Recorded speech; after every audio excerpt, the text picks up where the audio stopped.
అందరికీ thank you so much అండి. ఇక్కడికి వచ్చిన డైరెక్టర్లందరికీ అలాగే ప్రొడ్యూసర్లు వీళ్ళందరికీ కూడా థ్యాంక్ యూ సో మచ్. ఈ బోలాశంకర్ ఈవెంట్ సక్సెస్ చేయడానికి వచ్చినందుకు. అన్నయ్య కొంచెం టైం తీసుకుంటాను. కొన్ని విషయాలు మాట్లాడుకుంటేనే కొందరు మనల్ని ఏమీ అనకుండా ఉంటారు, కాబట్టి మాట్లాడుకోవాలి. ఒక సాధారణ మధ్యతరగతి కుటుంబానికి చెందిన ఒక యువకుడు నేను సైనికుడిని అవుతా అని చెప్పి ఒక యుద్ధ భూమికి బయలుదేరాడు. ఆ యుద్ధ భూమిలో ఆల్రెడీ కండలు తిరిగిన సైనికులు చాలామంది ఉన్నారు. వాళ్ళు యుద్ధం చేస్తున్నారు, గెలుస్తున్నారు, ఈయన చూస్తున్నాడు.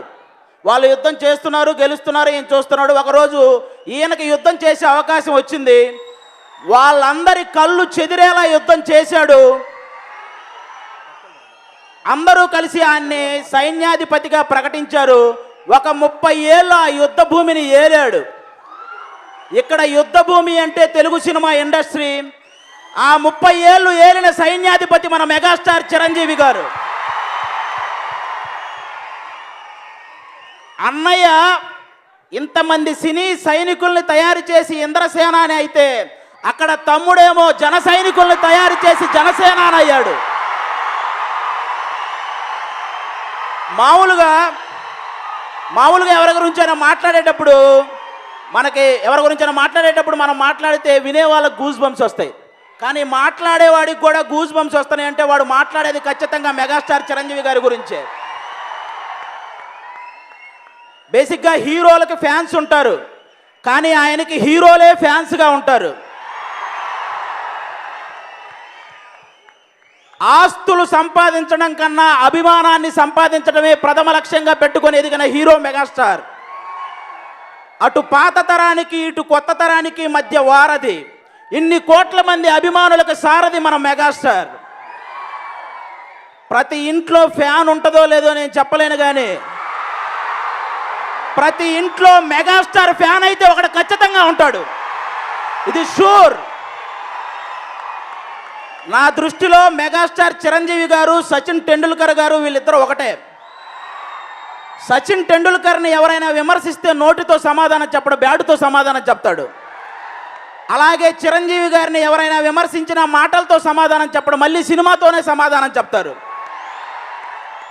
ఆచార్య సినిమాకి విమర్శలు వచ్చాయి, వాల్తేరు వీరయ్యతో వాళ్ళకి అందరికీ సమాధానాలు వచ్చాయి. అది మెగాస్టార్. ఈ జనరేషన్ యంగ్ హీరోలు అందరూ డ్యాన్స్ ఎరగదీస్తారు, కానీ ఆ డ్యాన్స్లో ఒక మార్క్ సెట్ చేసింది మెగాస్టార్ చిరంజీవి గారు. ఈ జనరేషన్ యంగ్ హీరోలు అందరూ ఫైట్స్ కుమ్మేస్తారు, ఆ ఫైట్స్లో మార్క్ సెట్ చేసింది మెగాస్టార్ చిరంజీవి గారు. ఈ జనరేషన్ హీరోలందరికీ రెమ్యునరేషన్ కూడా ఎక్కువ, కానీ అందులో కూడా ఒక మార్క్ సెట్ చేసింది మెగాస్టార్ చిరంజీవి గారు. ఒక్కసారి వెనక్కి వెళ్ళి ₹1 కోటి పైగా రెమ్యునరేషన్ తీసుకున్న ఇండియన్ యాక్టర్ ఎవరని కొట్టి చూడండి, మెగాస్టార్ చిరంజీవి గారు అని వస్తుంది ఫస్ట్. బిగ్గర్ దాన్ బచ్చన్ అని పెద్ద మ్యాగజైన్ ఉంటుంది, వెళ్ళి చదువుకోండి. ఫస్ట్ 10 కోట్లు కలెక్ట్ చేసిన మూవీ ఏంటి అని అడగండి, ఘరానా మొగుడు అని చెప్పి గూగుల్ కాదు ఎక్కడ వెతికినా వచ్చేస్తుంది. ఇక్కడ ఉన్న చాలా మంది ఊహ తెలియక ముందే ఊహించిన రికార్డ్స్ క్రియేట్ చేసిన స్టార్ మెగాస్టార్. అలాంటి మెగాస్టార్ని ఆయన ఎదగక ముందు అవమానాలు జరిగాయి, ఆయన ఎదిగిన తర్వాత అవమానాలు జరిగాయి. ఎదగక ముందు ఆయన ఎదురు తిరిగి మాట్లాడాలంటే అప్పుడు పరిస్థితులు అడ్డొచ్చాయి. ఎదిగిన తర్వాత అలాంటి వాళ్ళకి ఎదురు తిరిగి మాట్లాడాలంటే ఆయన సంస్కారం అడ్డొచ్చింది. అందుకే ఎవరిని ఎప్పుడు ఏమనలేదు మెగాస్టార్ చిరంజీవి, ఎప్పుడు ఎవరిని ఏమనలేదు. ఠాగూర్ సినిమాలో ఆయనకు నచ్చని ఒకే ఒక్క పదం క్షమించడం, కానీ నిజ జీవితంలో ఆయనకు బాగా నచ్చిన పదం క్షమించడం. చాలామందిని చాలా రకాలుగా క్షమించేశారు. ఒకప్పుడు ఆయన రాజకీయ ప్రచారం చేస్తుంటే వాడెవడో కోడిగుడ్డు విసిరాడు చిరంజీవి గారి మీద. ఒక్కసారి ఆయన కనుసైగ చేసుంటే ఆ గుడ్డు కొట్టినోడికి అక్కడే గుండు కొట్టేవాళ్ళు. క్షమించాడు.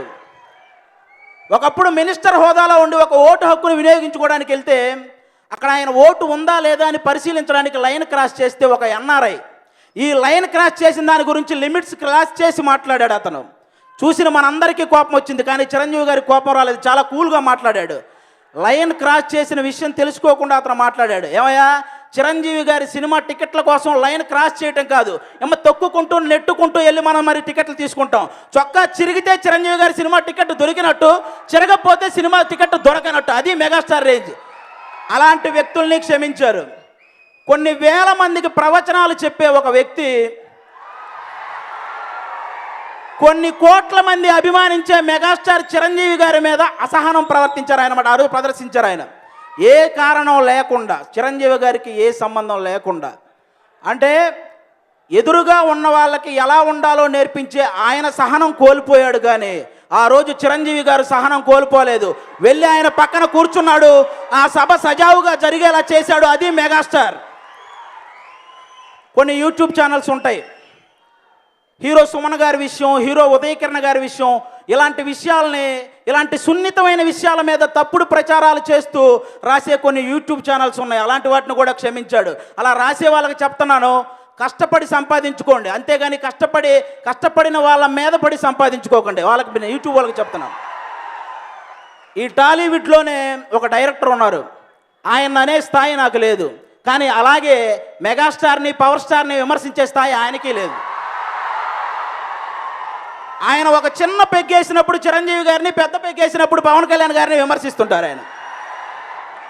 వాళ్ళకి చెప్తున్నాను, అర్థం లేని విమర్శలకు క్లాప్స్ రావు, అర్థం కాని సినిమాలకి కలెక్షన్లు రావు. నాకు తెలిసి మీ వ్యూహాలు బెడిసి కొడతాయని నా నమ్మకం, నా గట్టి నమ్మకం అది.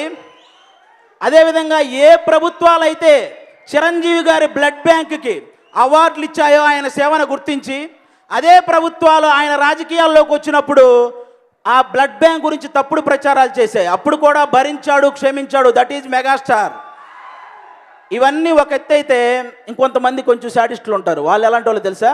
చిరంజీవి గారి వారసుడు రామ్ చరణ్ తేజ్ గారు, ఆయన చిరుతా చిత్రం ద్వారా ఆరంగేటం చేస్తున్నప్పుడు కొంతమంది కావాలని ప్రతి ఒక్కడూ నోరెత్తి ఏదో ఒకటి మాట్లాడాడు.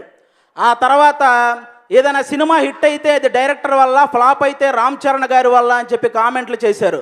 అప్పుడు వచ్చింది రంగస్థలం అని ఒక సినిమా. రంగస్థలం అని ఒక సినిమా అప్పుడు వచ్చింది. నోరెత్తిన ప్రతి ఒక్కరూ చెయ్యెత్తి జై కొట్టాడు. కామెంట్లు చేసిన ప్రతి ఒక్కరూ కామ్గా చూస్తుండిపోయారు. నేను ఇప్పుడు చెప్తున్నా, సచిన్ టెండూల్కర్ కొడుకు సచిన్ టెండూల్కర్ అవ్వలేదు, అమితాబ్ బచ్చన్ కొడుకు అమితాబ్ బచ్చన్ అవ్వలేదు, కానీ చిరంజీవి గారి కొడుకు చిరంజీవి అయ్యాడు.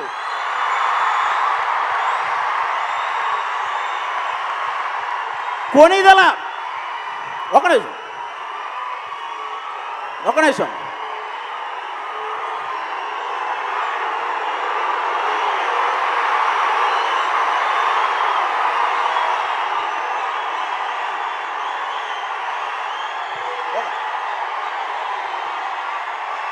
కొనిదెల వెంకట్రావు గారికి కొనిదెల చిరంజీవి గారు ఎంత పేరు తెచ్చారో, కొనిదెల చిరంజీవి గారికి కొనిదెల రామ్ చరణ్ తేజ్ గారు అంతకంటే ఎక్కువే పేరు తెచ్చారు.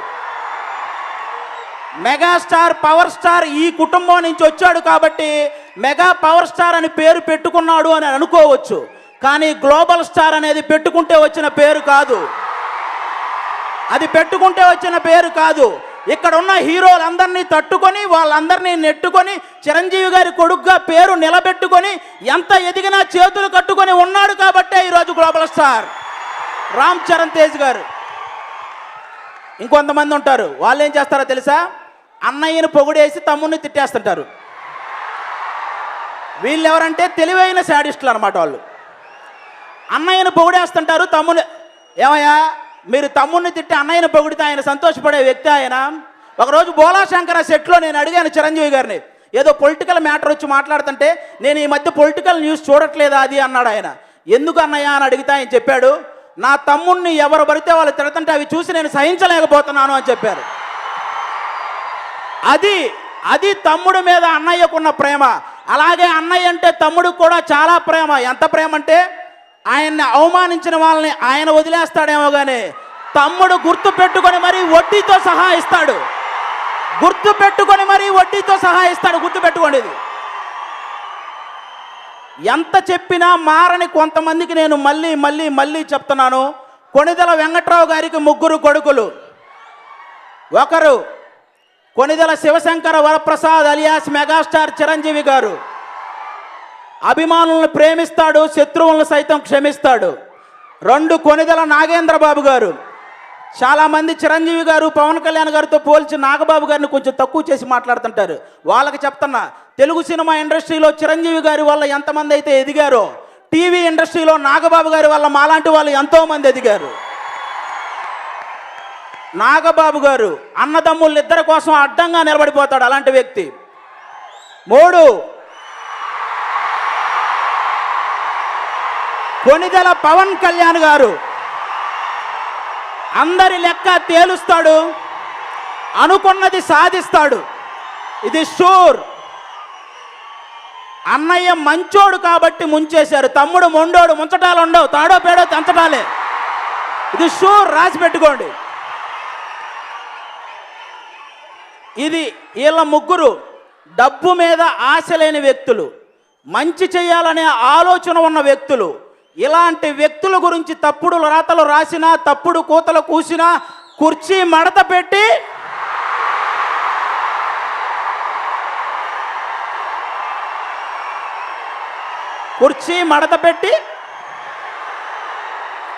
ఇది కింది స్థాయి వాళ్ళకి అర్థం కాదు, మినిమం డిగ్రీ చేసి ఉండాలి.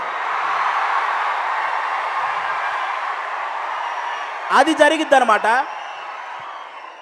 ఫైనల్గా వాల్తేరు వీరయ్య సినిమాలో ఎలాగైతే అన్ని ఎలిమెంట్స్తో పాటు బ్రదర్ సెంటిమెంట్ వర్కౌట్ అయిందో, బోలా శంకర సినిమాలో అన్ని ఎలిమెంట్స్తో పాటు సిస్టర్ సెంటిమెంట్ చాలా బాగా వర్కౌట్ అయింది. చిరంజీవి గారు 1 మ్యాన్ షో మీరు చూస్తారు. ఈ సినిమా సూపర్ సక్సెస్ అవ్వాలని మనస్ఫూర్తిగా కోరుకుంటున్నాను. ప్రొడ్యూసర్లకి రిస్క్ అవసరం లేదండి, ఎందుకంటే ఈ మధ్య ఎలక్షన్స్ గురించి మాట్లాడాల్సిన వాళ్ళు కలెక్షన్స్ గురించి మాట్లాడేస్తున్నారు. కాబట్టి నో ప్రాబ్లం, వాళ్ళు చూసుకుంటారు, ఎంత వచ్చింది ఏంటి లెక్కలన్నీ వాళ్ళు చెప్పేస్తారు. మీరేం టెన్షన్ పడకండి. మన కలెక్షన్స్ చాలా తక్కువ వచ్చినాయి అంట.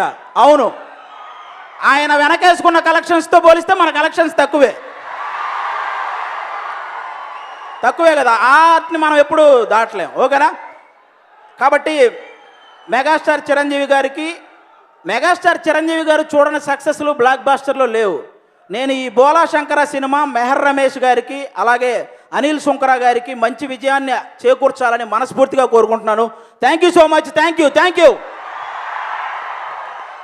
అది ఏది అసలు ఎక్కడి నుంచి వస్తాయి ఈ బాటలు? ఓ మై గాడ్, ఒక్కొక్క దాంట్లో ఒక్కొక్క పంచు. ఆ పంచుకి అక్కడ రండి, మా బలగం